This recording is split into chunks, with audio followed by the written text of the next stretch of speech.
Nessa aula, consideramos a página 6 do capítulo 1.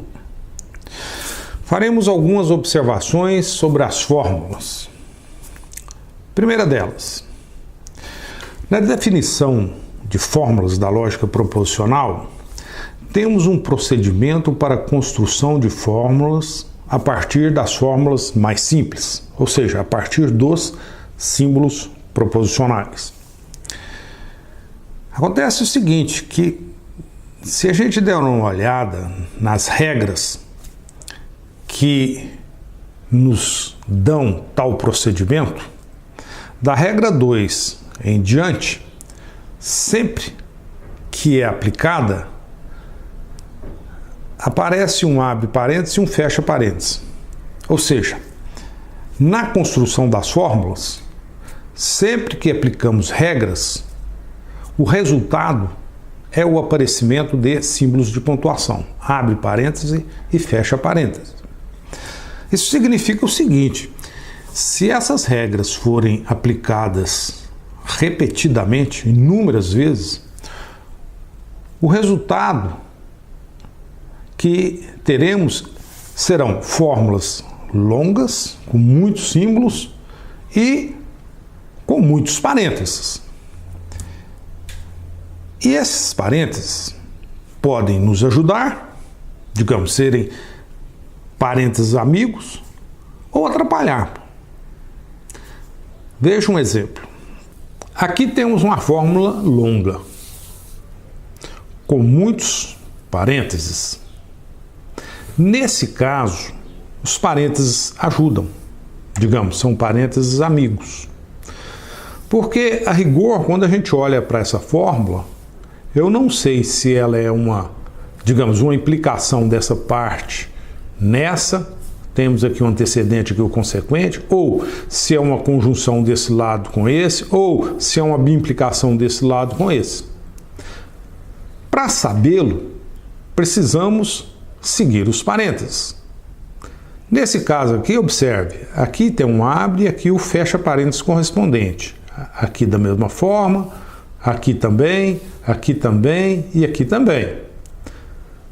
Seguindo esse raciocínio, a esse abre parênteses temos esse fecha parênteses correspondente.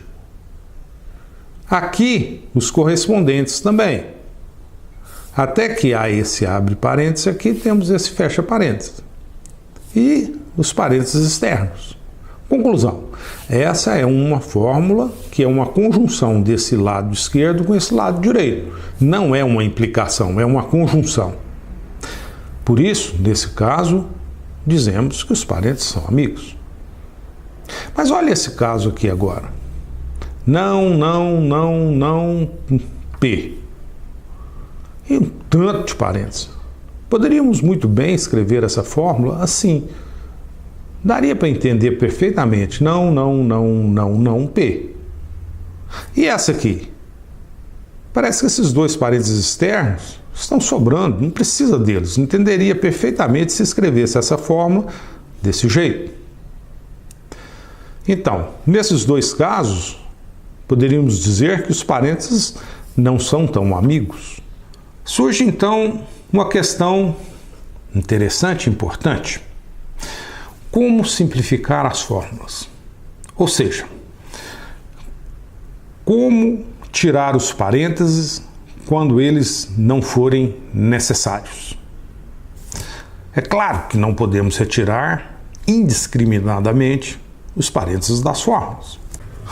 Considere essa fórmula, P e Q ou R.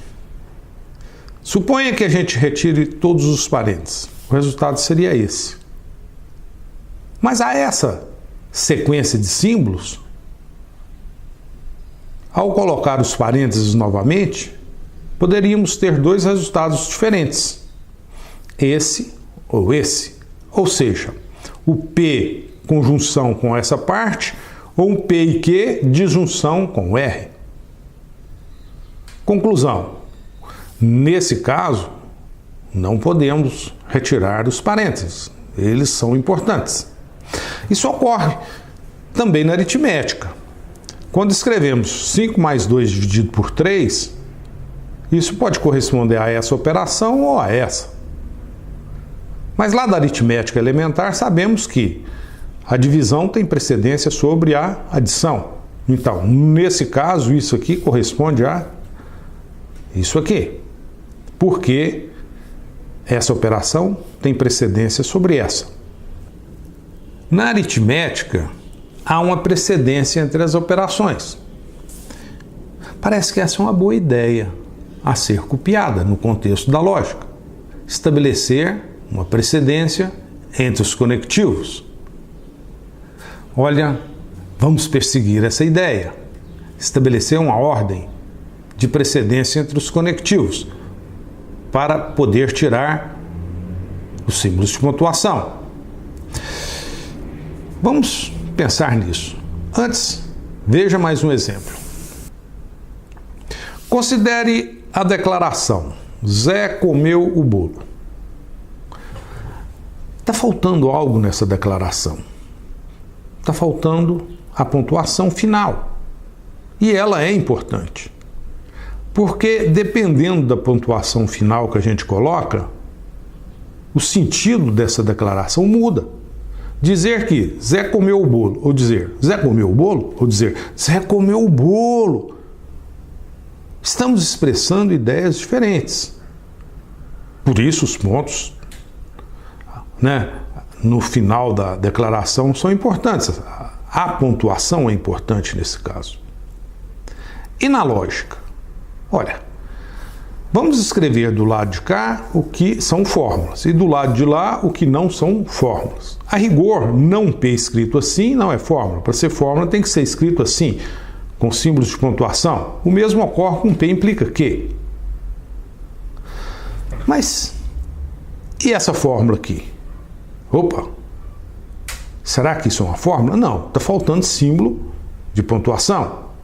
Poderia adicionar os símbolos de pontuação assim, mas poderia ser diferente. Aí a gente vai seguir mais ou menos aquilo que a gente faz lá na aritmética, vai estabelecer uma ordem de precedência. Eu posso dizer o seguinte: a maior precedência é o não. Aí eu venho e coloco aqui parênteses. Depois é o implica. Coloco parênteses aqui. E depois o ou, o último parênteses. Aí teria uma única correspondência. Nesse caso também, observe que, no caso dessa disjunção, poderíamos ter esses dois casos. Mas aí eu fico tranquilo, porque do ponto de vista do significado, da semântica disso aqui, a gente vai ver mais para frente no curso que essas duas sentenças, essas duas fórmulas são equivalentes. Então, nesse caso, poderia muito bem retirar os parênteses, não tem problema. Mas nesse caso temos problemas. Por quê? Aqui eu tenho uma disjunção e aqui uma conjunção. E eu tenho que saber quem que eu vou fazer primeiro. Se é a conjunção ou se é a disjunção. Então, a conclusão que a gente tem é a seguinte: às vezes a pontuação é importante, como nesse caso, às vezes ela não é tão importante, como nesse caso, e às vezes podemos retirar a pontuação levando em conta a ordem de precedência dos conectivos. Vamos, portanto, para simplificar as fórmulas, retirando possíveis símbolos de pontuação, estabelecer uma ordem de precedência entre os conectivos, como aquilo que ocorre na aritmética, ou seja, analogamente aquilo que ocorre na aritmética. Vamos seguir a mesma ideia. Nessa definição, estabelecemos uma ordem de precedência entre os conectivos da lógica proposicional. Ou seja, na lógica proposicional, a ordem de precedência dos conectivos proposicionais é definida por essas três regras. A maior precedência é a negação, precedência intermediária implica o se somente se, e menor precedência o e e o ou. Isso significa o seguinte: se a gente escrever essa sequência de símbolos e levar em conta essa precedência entre os conectivos, podemos escrever essa sequência de símbolos de maneira única como essa forma. Pelo seguinte, a maior precedência é o não. Então, dado que a maior precedência é o não, coloco parênteses primeiro no não. A precedência intermediária é o implica. Então agora o próximo passo é colocar parênteses no implica. Por fim, a menor precedência é o ou. E aí colocamos os parênteses externos. Aqui tem um abre parênteses. Opa, está faltando um fecha parênteses. Então, para estar correto, temos que necessariamente escrever o fecha parênteses. Mas o importante a perceber aqui é o seguinte, que, dada essa ordem de precedência, essa fórmula foi escrita de maneira única como essa. E os símbolos de pontuação foram dispensados. Mas nem sempre é tão fácil assim, ou tão simples. Porque, por exemplo, conforme essa definição, o e e o ou possuem precedências iguais.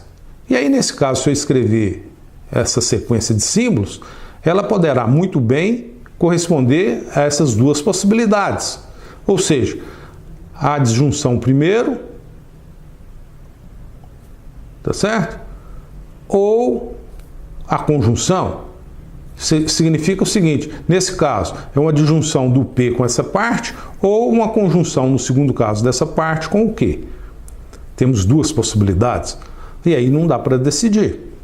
Então, a ordem de precedência que estamos definindo aqui, isso é apenas uma convenção, poderia ser diferente, ela nos ajuda. Nesse caso, ela não ajuda muito. Teríamos que estabelecer mais uma regra. Muitas vezes as pessoas usam a seguinte regra: se eu tenho dois conectivos na mesma precedência, eu considero primeiro aquele que está escrito mais à esquerda na fórmula. Então, nesse caso, eu consideraria primeiro a disjunção e depois a conjunção. São regras. Poderia ser assim. A definição que estabelece a relação de precedência entre os conectivos é uma mera convenção. Poderia ser uma convenção diferente. Isso é engraçado, né? Somos livres para definir do jeito que a gente quer. Opa, então vou definir do jeito que eu quero. Sim, podemos definir do jeito que queremos. Só que, dado a forma que a gente define algo, teremos consequências. É sempre assim na vida. Dado o princípio que estabelecemos, teremos consequências desse princípio. No caso das relações de precedência, dada essa relação que acabamos de definir, poderemos simplificar as fórmulas de uma certa maneira. Se fosse definida de forma diferente as relações de precedência, as fórmulas seriam simplificadas de uma outra forma, de uma outra maneira. Isso é algo geral na nossa vida. Os primeiros princípios, as definições primeiras são importantes. Tudo mais depende delas. Isso vale até mesmo em relação às nossas crenças. As nossas crenças fundamentais definem muito do que somos e do que vemos a respeito da vida. E somos responsáveis, temos um livre-arbítrio para escolher quais serão os nossos primeiros princípios. Pense nisso. Tome cuidado com as suas crenças.